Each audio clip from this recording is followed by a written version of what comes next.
気持ちが切れちゃったし。ユミト来て。意見あったら直接言ってこいよ。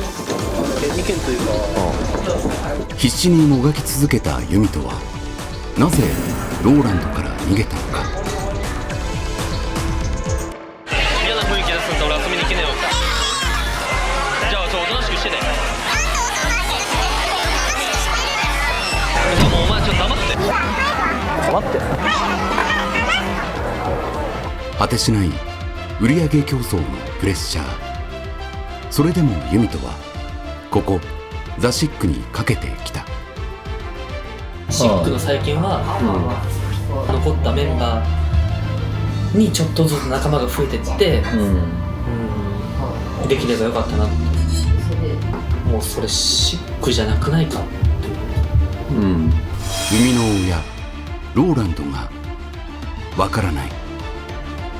黒崎さんのお店がってことを自分は知らなかったんですよ。育ての親にも捨てられた。結局両方とも行かずニートになるっていう。一番損したの僕ですよ。正直ですからね。めちゃめちゃ守ろうとしてるんですよ。あなたは最愛の両親を同時に失ったことありますか？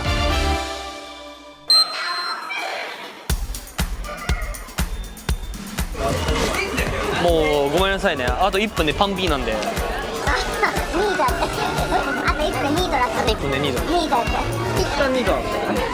ちょっといろいろ学ばせていただきました。いやいやいや。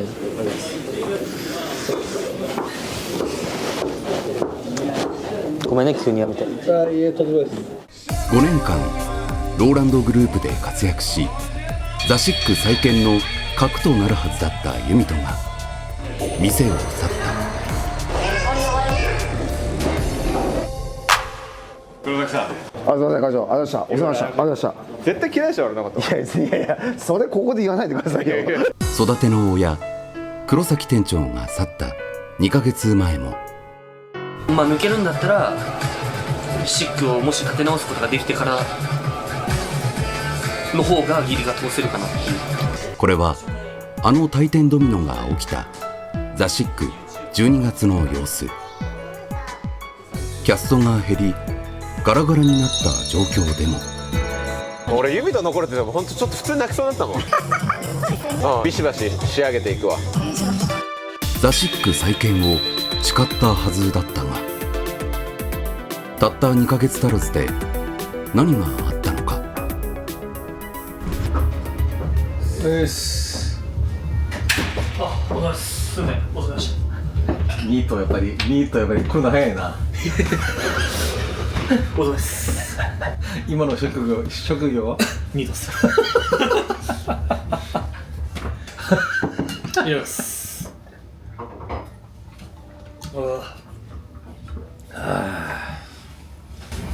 いやすいません、5年も入店初日から取っていただいてた。本当にね。僕初めてユミトさんにはい。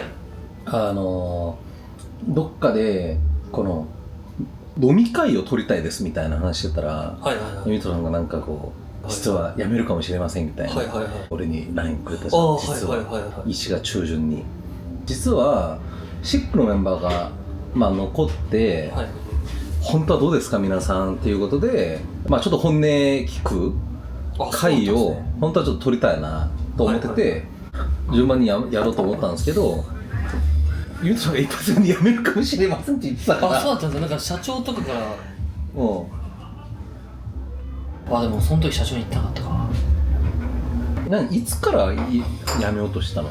でも12月の営業、めちゃくちゃ本音は黒崎さん、ずっと黒崎さんに教えていただいてて、もしローランド社長何も知らないまま辞めるのもすごい未練があるなと思ったんですよ。で、ローランドグループ働いてみて、自分が思ってる方向性というか、方針、考え方と、あまりにも社長は多分違うんだろうな。これはあの黒崎店長を率いるホスト20名が一気にお店を辞めた日の終例。言い方きついけど、ローランドグループの採用基準に達してないなみたいなスタッフ結構俺はいるなと思ってるんですよ。なんで、シックは、もう本当にゼロからスタートするぐらいの気持ちでまず来てください。で、うちの基準に合わないなとか、うちとやり方違うなと思ったキャストはもう正直言うと12月からもう来なくて大丈夫です。ローランドはザ・シックの改革を進めるため、残ったキャストに対しても容赦なく厳しい言葉で奮起を促した。あの退店騒動をザ・シック改革のきっかけにしたかったのだ。これちょっと大丈夫かなって思ってて、こう残ったキャストに採用基準に満たないキャストがいるとか、ちょっとビジネスすぎるなとか、っていういろんなことを感じながら、1月6日の合同営業を迎えて、キャストの数が33名から一気に1桁になったザ・シック。この少ない人数で年末営業まで乗り越えた。しかし新年最初のローランドグループの総会で、そのシックは、閉店っていうような、形をとって、シックのメンバーもね本店として働いてもらって、向こうの内装工事が終わるのとキャストの補充が終わるまでは、この箱で、営業していくような形になります。ザ・シックは年が明けるや否や内装工事に入った。だからユミトは本店で働くことになったのだ。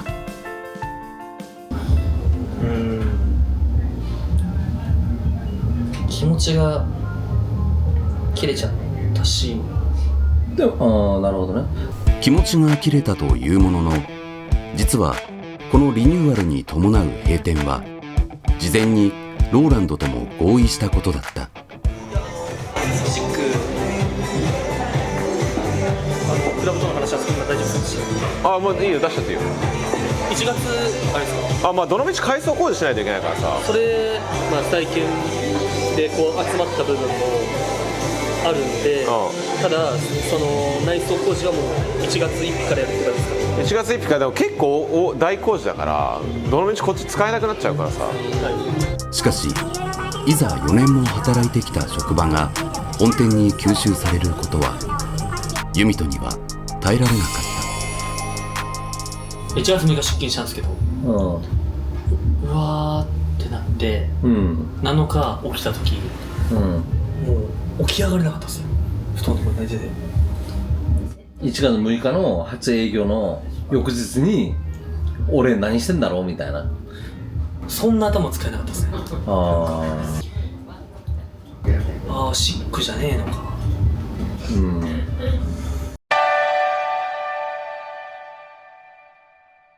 シックに残ってくれたキャスト、そのキャストが遅咲きか早咲きか分からないですけど、残ってくれたキャストっていうのは少なくともシックに愛があって、シックの最近は、少なくともソータとか、ヒロミとか、カレンもそうですけど、カレン辞めちゃいましたけど、そういうメンバーが残ったメンバーにちょっとずつ仲間が増えてって、できればよかったなって。だからもう今やもうザクラブの2号店みたいだなっていう。なるほどね。もうクラブ1店舗でやるから、そのタイミングで、人を厳選していきたいっていう、もうそれシックじゃなくないかっていう、自分の持ってる愛情と社長のこの箱で運営していきたいっていう、全然違うもんだなっていう。社長はそもそもシック知らないんじゃないですか。自分が見てきたシックと、社長がクラブとか大阪にいながら見たシックと、多分違うじゃないですか。ユミトが思うシックと意味とローランドが思うシックの意味が重みが違うってことね。いやなんかユミトさんが今日喋ってみたら分かるけど、守ろうとしてるよな。めっちゃ正直言っていいですかめちゃめちゃ守ろうとしてるんですよ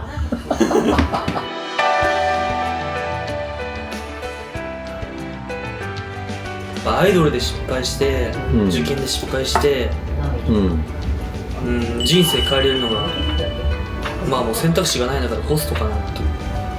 とりあえず分かりやすく一発逆転できるのがホストかなみたいな、それぐらいのノリですね最初は。2020年4月、2年間のアイドル活動を諦め、ユミトはホストになった。自分はローランドさんが好きだからホスト始めたんですよ。そしてホストデビュー初日から派手な売り上げを上げ、憧れのローランドから早速認められた。これまでの挫折はローランドと出会った途端、希望に変わった。ホストとして成り上がる、そう誓ったのもつかの間。このホスト業界、一旦廃業っていう形になってすごい、悔しい思いもあるし、みんなに対してもすごく申し訳ないなっていう気持ちが。コロナの影響で店が突如閉店。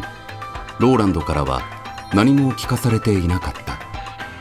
残された者たちは他店舗を間借りしてホストにしがみついた。ハーレムってやっぱりしんどかった？しんどかったですね。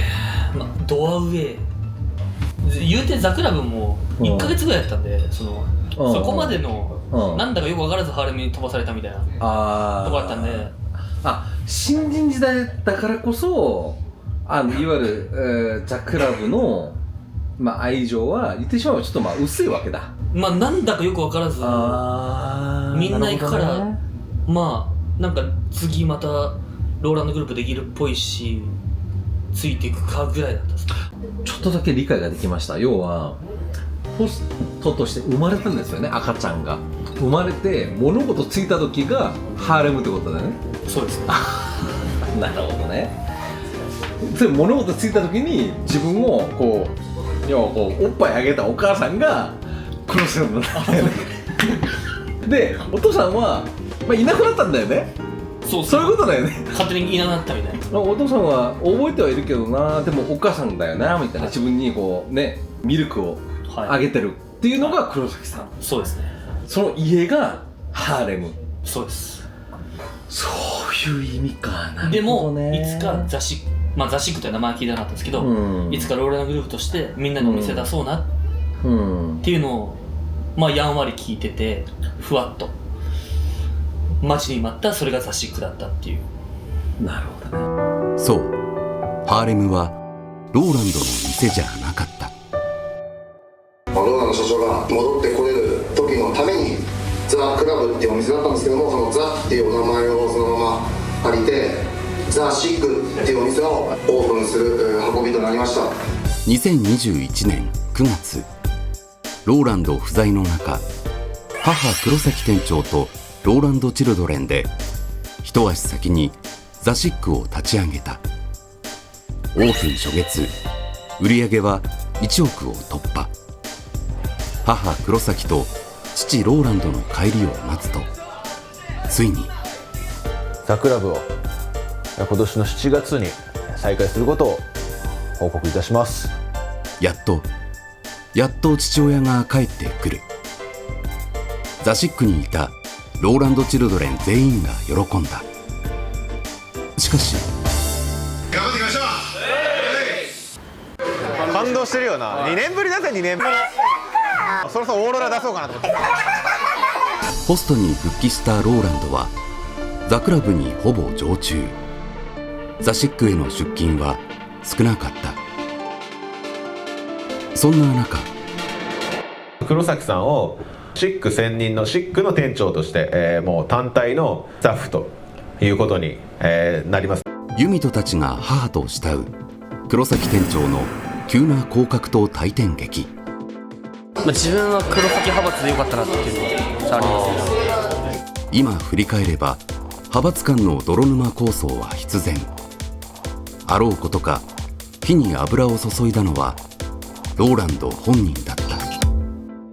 あえてですね、1位の店舗ここで発表とさせていただきます。必然的に呼ばれなかった店舗は惜しくも敗れた、そういった形と取らせていただきます。総合優勝に輝いたのはザ・クラブ大阪です。おめでとうございま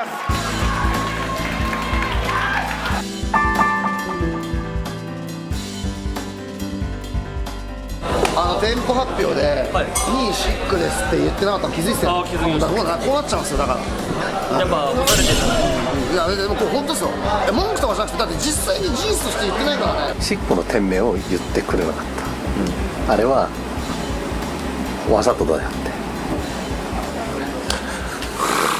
そんなやっぱ深読みされんだな。マジで意味ないけどな。本当にそこに意味はないけどそれはちょっと本当申し訳ねえな。あれは絶対わざとですって。いやそんなことない、マジでそんなことない。ザ・シックのホストたちを傷つけた店名スルー事件。こうして反ローランド派閥が先鋭化していったのだが、もう正直決起会を自分家でやったりもしてたんですよ。朝10時半まで。あ、ゆみさんの家で？そうです。深夜2時か夜中ら朝の2時ね10時半ぐらいまで。全然営業終わってからこれは良くないですけど、その自分の中で特攻隊ぐらいの気持ちなんですよ。もう行ったるぞみたいな。ローランドグループのネームバリュー、ローランドショーなんて出れなくなったって、みんなでやってこうぜみたいな、そういう自分へのその退路を断つじゃないですけど、俺はローランド、ザ・シック好きだし、ザ・シックを立て直さなきゃ、残んなきゃいけないっていう気持ち、ローランドさん好きだし、憧れて入ったし、っていう気持ちの天秤と、黒瀬さんに面倒見てもらったから、次は自分が黒瀬さんがチャレンジすることをサポートできる人間にならなきゃいけないっていう、天秤にかけた時、黒瀬さんについてくのが男だろうみたいな。父母の狭間で揺れる弓戸だったが、黒崎店長についていくことはなかった。それには致命的な理由があった。黒崎さんのお店が、自分の把握不足っていうエイトさんとのコラボ店、センチュリーだってことを自分は知らなかったんですよ。過ぎちゃっていいよ、エイト。いいです。こっちの全部。これ誰ですかね。わかんない。去年ローランドの元を去ったローランドチルドレン歴5年の高村エイト。実は今年春オープン予定の新店舗は黒崎店長とエイトが極秘に動いていたプロジェクトだった。歌舞伎町センチュリーっていうのを知らずに、でもローランドグループでホストをやってこそだよな、でも、黒崎さんに散々面倒見てもらってたから、ついてくのが当然の義理だよな、これをもう去年の 3,4 ヶ月ずーっと11月まで自分はローランドさんが好きだからホスト始めた、でも育ててもらったの黒崎さんだしな、そういうことをずっとやってる中で、黒崎店長と売れっ子ホスト高村エイトとの密約。なぜか弓戸だけが蚊帳の外だった。他の幹部に聞いたらみんな黒崎さんとエイトさんのお店だってやっぱメロとか雪屋さんとかレイさんとかに聞いたらみんなやっぱ知ってたし、それはやっぱ黒崎さんに対するちょっとなんで俺にそこまで言ってくれなかったんだろうっていうあなたのめっちゃ正直なとこそうっすね。弓戸は何も悪くないよ。何も悪くないよ。なぜ言ってくれなかったのか。育ての親として全てを信じた。朝まで飲み明かした。だけど黒崎店長はそもそも俺なんて眼中になかったのか。疑心暗鬼の中、弓戸が選んだのはローランドというよりむしろザ・シックというアイデンティティだった。次回俺ちょっと思ってるのが1月6日の営業日で揉めたやん、社長室で。はい揉めたじゃん。正直それっすよ。弓戸来て。ちょっと意見あったらもう直接言ってこいよ。意見というか、ローランドがシックに来なかった理由って分かります？ちなみに。